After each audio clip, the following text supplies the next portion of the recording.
Normal ഡെലിവറിക്ക് ശേഷം അല്ലെങ്കിൽ സിസേറിന് ശേഷമുള്ള ആദ്യത്തെ 6 ആഴ്ചയാണ് പോസ്റ്റ്മോർട്ടം പീരീഡ് എന്ന് പറയുന്നത്.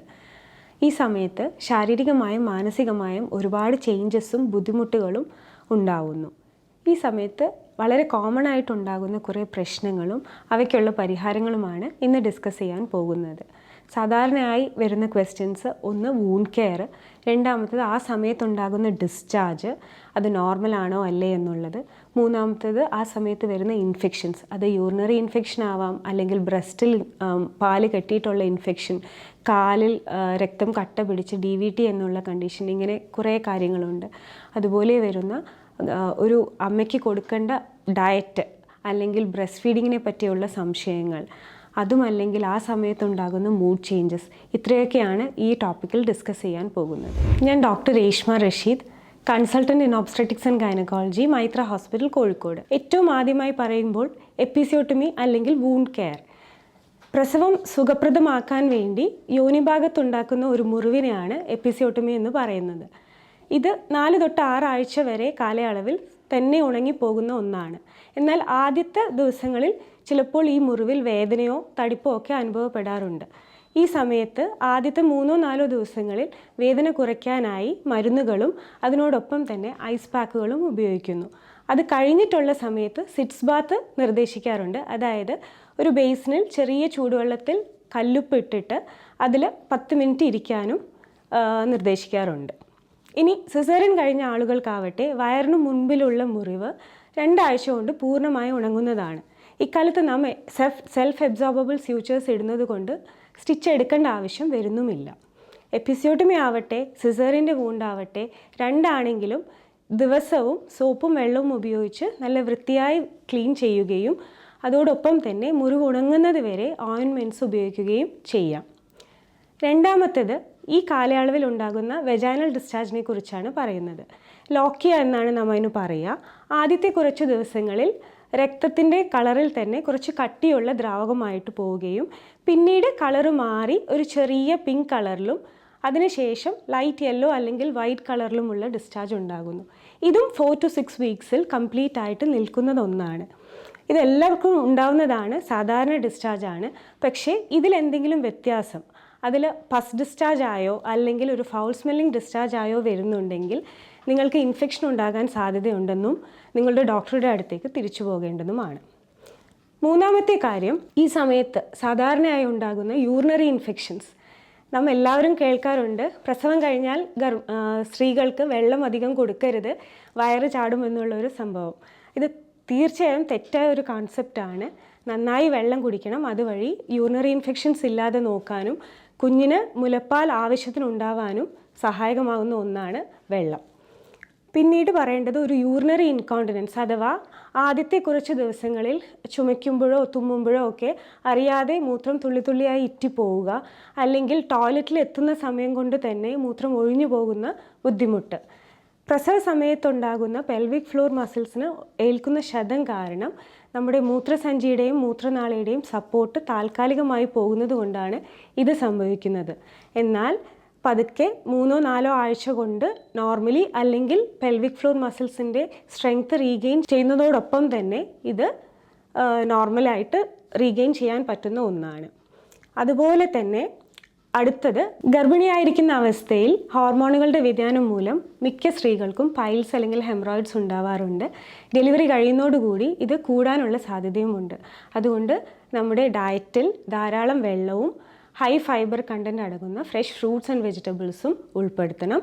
അതുകൂടാതെ തന്നെ ചെറിയ ചൂടുവെള്ളത്തിൽ നേരത്തെ പറഞ്ഞതുപോലെ സിറ്റ്സ് ബാത്ത് ചെയ്യാം, ഡെയിലി 2 നേരം വെച്ച് ചെയ്യാം. ഈ പൈൽസ് അല്ലെങ്കിൽ ഹെമറോയിഡ്സ് ചുരുങ്ങാനുള്ള ക്രീംസും അവൈലബിൾ ആണ്. പിന്നെ ഏറ്റവും ഇമ്പോർട്ടൻ്റ് ആയിട്ട് പറയേണ്ട ഒരു കാര്യം, ബ്രസ്റ്റ് ഫീഡിങ്. പുതിയ അമ്മമാർക്ക് ഏറ്റവും സ്ട്രെസ്സ് നൽകുന്ന ഒരു കാര്യമാണ് മുലപ്പാൽ അല്ലെങ്കിൽ മുലപ്പാൽ നൽകുക എന്നുള്ളത്. ഇപ്പോഴത്തെ കൺസെപ്റ്റ് അനുസരിച്ച് എത്രയും നേരത്തെ ബ്രസ്റ്റ് ഫീഡിങ് ഇനീഷ്യേറ്റ് ചെയ്യാനാണ് പറയുന്നത്. നോർമൽ ഡെലിവറി കഴിഞ്ഞ സ്ത്രീകൾക്ക് നാം എപ്പിസിയോട്ടമി വൂണ്ട് സ്യൂച്ചർ ചെയ്യുന്നതോടൊപ്പം തന്നെ കുഞ്ഞിന് മുലപ്പാൽ നൽകുന്നു. സിസേറിയൻ ആവട്ടെ മാക്സിമം 1/2 മണിക്കൂർ അല്ലെങ്കിൽ 1 മണിക്കൂറിനുള്ളിൽ തന്നെ അനസ്തീഷ്യയുടെ ബുദ്ധിമുട്ടുകൾ കുറഞ്ഞു വരുന്ന ആ സമയം കൊണ്ട് തന്നെ ബേബിയെ ബ്രസ്റ്റ് ഫീഡ് ചെയ്യാൻ ആരംഭിക്കുന്നു. ഇനി ഒരു കാര്യം മനസ്സിലാക്കേണ്ടത്, നോർമൽ ഡെലിവറി ആണെങ്കിലും സിസേറിയൻ ആണെങ്കിലും ആദ്യത്തെ 48 മണിക്കൂർ വരെ ചിലപ്പോൾ പാലിൻ്റെ അളവ് കുറവായിരിക്കാം. ഇത് സാധാരണയാണ്. ഇതിന് സ്ട്രെസ്ഡ് ആവേണ്ട കാര്യമില്ല. അത് കഴിഞ്ഞ് പതുക്കെ മുലപ്പാൽ, കുഞ്ഞിന് ആവശ്യമായ മുലപ്പാൽ വരുന്നതാണ്. ആ സമയത്ത്, ആ ഒരു കാലയളവിൽ കുഞ്ഞിന് ആർട്ടിഫിഷ്യൽ ഫീഡ്സോ ഫോർമുല ഫീഡ്സോ നൽകുന്നതിൽ തെറ്റില്ല. പിന്നെ മുലപ്പാൽ കൊടുക്കുന്ന സമയത്ത് അമ്മ എപ്പോഴും കംഫർട്ടബിളായ ഒരു പൊസിഷൻ എടുക്കണം. ഇരുന്ന് തന്നെ ബ്രസ്റ്റ് ഫീഡ് ചെയ്യാൻ നോക്കുക അധികവും. പിന്നെ ബ്രസ്റ്റ് ഫീഡിങ് കഴിഞ്ഞാൽ കുഞ്ഞിനെ ശരിയായി ബേർപ്പ് ചെയ്യുന്നതും ശീലമാക്കുക. ഇതൊന്നും കൂടാതെ ഗർഭിണിയായിരിക്കെ നമ്മൾ എപ്പോഴും ഡയറ്റും എല്ലാം ശ്രദ്ധിക്കാറുണ്ട്. പക്ഷേ പോസ്റ്റ്മോർട്ടം പീരീഡിലും സാധാരണയായി നാം കാണുന്നത് ഒരുപാട് മധുരവും കൊഴുപ്പും ചോറും നെയ്യും എല്ലാം കൊടുക്കുന്നു. പക്ഷേ ഇതല്ല വേണ്ടത്. ഒരു ബാലൻസ്ഡ് ഡയറ്റ്, അതിൽ പ്രോട്ടീൻ കുറച്ച് കൂടുതലായിട്ട് വേണം. ബാലൻസ്ഡ് ഡയറ്റ് കഴിക്കാൻ ശ്രദ്ധിക്കുക. ഇതോടൊപ്പം തന്നെ ഡോക്ടർ നിർദ്ദേശിക്കുന്ന അയൺ, കാൽഷ്യം സപ്ലിമെൻറ്റ്സും കഴിക്കണം. അയൺ ടാബ്ലറ്റ്സ് സാധാരണയായി ആദ്യത്തെ 2 മാസം നൽകാനും കാൽഷ്യം ടാബ്ലറ്റ്സ് നമ്മൾ എക്സ്ക്ലൂസീവ് ബ്രസ്റ്റ് ഫീഡിങ്, അതായത് ആദ്യത്തെ 6 മാസം കുഞ്ഞിന് മുലയൂട്ടുന്ന കാലം മുഴുവനായും കാൽഷ്യം കഴിക്കാനും ശ്രദ്ധിക്കുക. ഇത് ഭാവിയിൽ എല്ല് തേയ്മാനവും ഒക്കെ ഓസ്റ്റിയോപോറോസിസ് ഒക്കെ വരുന്നതിന് പ്രിവെൻഷൻ കൂടിയാണ്. ഇതുപോലെ തന്നെ പറയേണ്ട വേറൊരു കാര്യമാണ്, നമ്മുടെ വളരെ ഇമ്പോർട്ടൻ്റ് ആയിട്ടുള്ളൊരു കാര്യമാണ് മെൻ്റൽ ഹെൽത്ത്.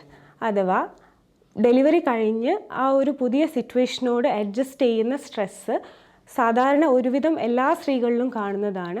ഇത് ആദ്യത്തെ ഒരു 2 ആഴ്ച നോർമലാണ്. അതായത് കുഞ്ഞിനെ ഞാൻ കെയർ ചെയ്യുന്നത് ശരിയാണോ, ബ്രസ്റ്റ് ഫീഡിങ് ശരിയാവുന്നുണ്ടോ, ആ ഒരു പുതിയ സിറ്റുവേഷനായിട്ട് അഡ്ജസ്റ്റ് ചെയ്യാനുള്ള ബുദ്ധിമുട്ട്, ഉറക്കക്കുറവ്, ഇങ്ങനെ പലതും.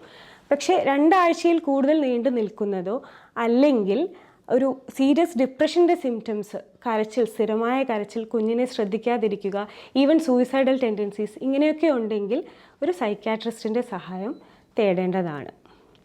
ഇനി ഇതൊന്നുമല്ലാതെ കോസ്മെറ്റിക് മിക്ക അമ്മമാരുടെയും കംപ്ലൈൻ്റ് ആണ്, വന്ന സ്ട്രെച്ച് മാർക്സ് പോകുന്നില്ല, അല്ലെങ്കിൽ ഒരുപാട് നിറം വ്യത്യാസം വന്നു പ്രഗ്നൻസി കഴിഞ്ഞപ്പോഴേക്കും, അല്ലെങ്കിൽ ഹെയർ ഫോൾ, മുമ്പുള്ളതിൻ്റെ പകുതിയായ ഹെയർ ഫോൾ കാരണം മുടി കൊഴിഞ്ഞു.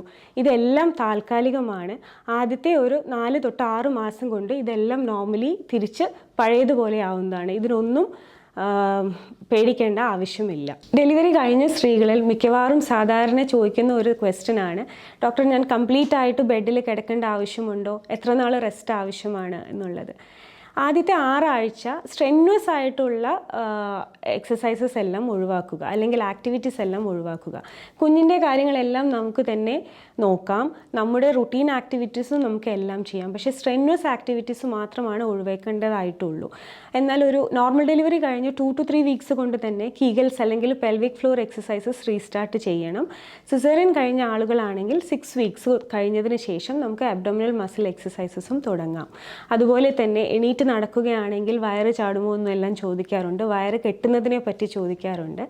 ആക്ച്വലി അബ്ഡോമിനൽ മൈൻഡേഴ്സ് യൂസ് ചെയ്യുന്നത് കൊണ്ട് വയറ് ഉള്ളിലേക്ക് പോകും എന്നുള്ളത് കോൺസെപ്റ്റ് തെറ്റാണ്. നമുക്കൊരു സപ്പോർട്ട്, അതായത് ലാക്സ് ആയ മസിൽസിന് ഒരു സപ്പോർട്ട് കൊടുക്കുക, ബാക്കിന് ഒരു സപ്പോർട്ട് കൊടുക്കുക എന്നുള്ളത് മാത്രമാണ് അബ്ഡോമിനൽ മൈൻഡേഴ്സ് യൂസ് ചെയ്യുന്നത് കൊണ്ട് നമുക്ക് കിട്ടുന്ന ഗുണം. മസിൽ സ്ട്രെങ്ത് റീഗെയിൻ ചെയ്യാനായിട്ട് ഡെലിവറി കഴിഞ്ഞ്, നോർമൽ ഡെലിവറി ആണെങ്കിൽ ഒരു 4 ആഴ്ച കഴിഞ്ഞും, സിസേറിയൻ ആണെങ്കിൽ ഒരു 6 to 8 വീക്സ് കഴിഞ്ഞും അബ്ഡോമിനൽ എക്സസൈസ് സ്റ്റാർട്ട് ചെയ്യാവുന്നതാണ്. പിന്നെ എങ്ങനെ കിടക്കണം, നമ്മളെങ്ങനെ നേരെ മലർന്ന് തന്നെ നീണ്ടു നിവർന്ന് കിടക്കണോ എന്നുള്ളത് അങ്ങനെയില്ല. കംഫർട്ടബിൾ ആയിട്ടുള്ള ഒരു പൊസിഷനിൽ ചെരിഞ്ഞോ എല്ലാം നമുക്ക് കിടക്കാം. നമ്മൾ കിടക്കുമ്പോൾ എപ്പോഴും ബാക്കിനും വയറിനും ഒരു സപ്പോർട്ട് കിട്ടത്തക്ക വിധത്തിൽ പില്ലോസ് യൂസ് ചെയ്യുക. 2 കാലിൻ്റെ ഇടയ്ക്ക് പില്ലോ യൂസ് ചെയ്ത് കിടക്കുന്നത് നല്ലതാണ്. അല്ലെങ്കിൽ വയറിൻ്റെ താഴെ ഒരു പില്ലോ യൂസ് ചെയ്ത് കിടക്കുന്നതും ഇമ്മീഡിയറ്റ്ലി ആഫ്റ്റർ ഡെലിവറി നല്ലതാണ്. പ്രസവം കഴിഞ്ഞിട്ടുള്ള ഈ സമയത്ത് ഇതിൽ നിന്നെല്ലാം നമുക്ക് മനസ്സിലാക്കാം ഒരുപാട് സ്ട്രെസ്സുകൾ അനുഭവിക്കുന്ന ഒരു സമയമാണെന്ന്. അതുകൊണ്ട് ഗർഭിണിയായിരിക്കെ നാം അമ്മമാർക്ക് കൊടുത്തിരുന്ന കെയറും സപ്പോർട്ടും എല്ലാം ഒരുപക്ഷെ അതിൽ കൂടുതൽ ഫാമിലിയുടെ സൈഡിൽ നിന്നും ഹസ്ബൻഡിൻ്റെ സൈഡിൽ നിന്നും എല്ലാം സപ്പോർട്ട് വേണ്ട ഒരു സമയമാണ്. അത് മാക്സിമം സുഖകരമാക്കി തീർത്ത് പുതിയ അമ്മമാരെ ഹെൽപ്പ് ചെയ്യാനാണ് നാം നോക്കേണ്ടത്. Thank you.